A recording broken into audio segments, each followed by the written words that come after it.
Hello दोस्तों, मैं लेके आया हूँ आपके लिए एक और इंटरेस्टिंग स्टोरी। ऐसी स्टोरी को सुनने के लिए मेरे चैनल को लाइक और सब्सक्राइब करें। शमशान का वो बूढ़ा आदमी, शमशान घाट, जो लोगों का मोक्ष स्थल बन जाता है। ये भी कह सकते हो कि जिंदगी की अंतिम यात्रा यही आके खत्म होती है। और ये स्थान कहूँ तो शमशान घाट कभी कभी बहुत डरावने अनुभव करता है। एक अनुभव सूरज का भी है जो मैं आपको आगे सुनता हूं। सूरज एक फोटोग्राफर था जिसे पुरानी और डरावनी जगहों की तस्वीरें खींचने का शौक था। सूरज ने कई जगह जाके डरावने जगहों की फोटो खींची थी और चीजों की भी। एक रात अपनी इसी धुन में वह शहर के सबसे पुराने शमशान घाट पहुंच गया। रात के करीब 12 करीब बज रहे थे और चारों तरफ सन्नाटा था, सिवाय दूर से आती सियार की आवाजों के। इन आवाजों ने सूरज को थोड़ी डरा दिया था, पर डर क्या होता है उसे आगे पता चलता है। जैसे ही सूरज ने शमशान घाट पे अपना कैमरा निकाला, उसे महसूस हुआ कि कोई उसे देख रहा है। उसने पीछे मुड़कर देखा तो चिता की राख के पास एक बूढ़ा आदमी बैठा था। उसकी आंखें चमक रही थीं और वह आग की बुझती हुई राख को बड़े गौर से देख रहा था। सूरज हिम्मत कर उस बड़े इंसान के पास जाता है और सूरज ने हिम्मत जुटाकर पूछा, बाबा, इतनी रात को आप यहां क्या कर रहे हैं? बूढ़ा धीरे से मुस्कुराया और बोला, बेटा, ये तो मेरी ही जगह है, मैं तो यहीं रहता हूं।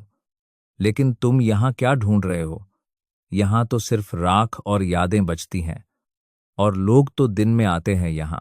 सूरज ने अपनी बहादुरी दिखाते हुए कहा, मैं बस कुछ तस्वीरें लेना चाहता हूं। बूढ़े ने कहा, यहां इतनी रात को किसकी तस्वीर लेनी है आपको? यहां तो ऐसा कुछ नहीं है।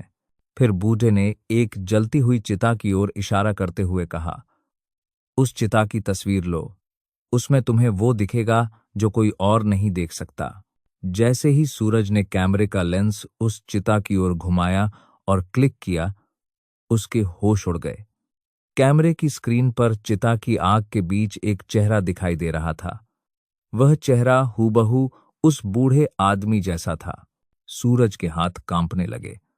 उसने तुरंत मुड़कर उस बूढ़े की तरफ देखा, लेकिन वहां कोई नहीं था, सिर्फ खाली जमीन और उड़ती हुई राख थी।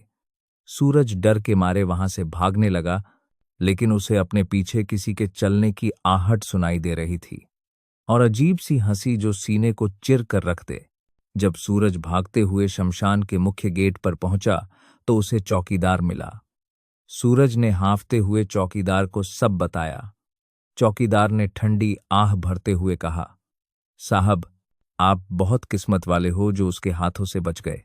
आज तक जिनसे उसे देखा है वो लौट के नहीं आया है। उनकी लाश उसी चिता के पास मिलती है।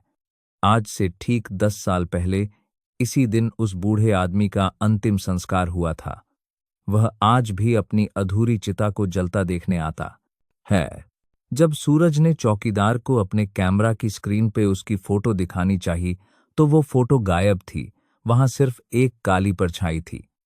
उस रात के बाद सूरज ने कभी किसी सुनसान जगह की तस्वीर नहीं ली, और आज भी सूरज उसी रात के खौफ में जीता है जो हर रोज उसके सपनों में आके उसे डरता है, और कोई नहीं, वो बूढ़ा आदमी। तो किसी लगी दोस्तों आपको ये कहानी कमेंट कर बताए और लाइक करे।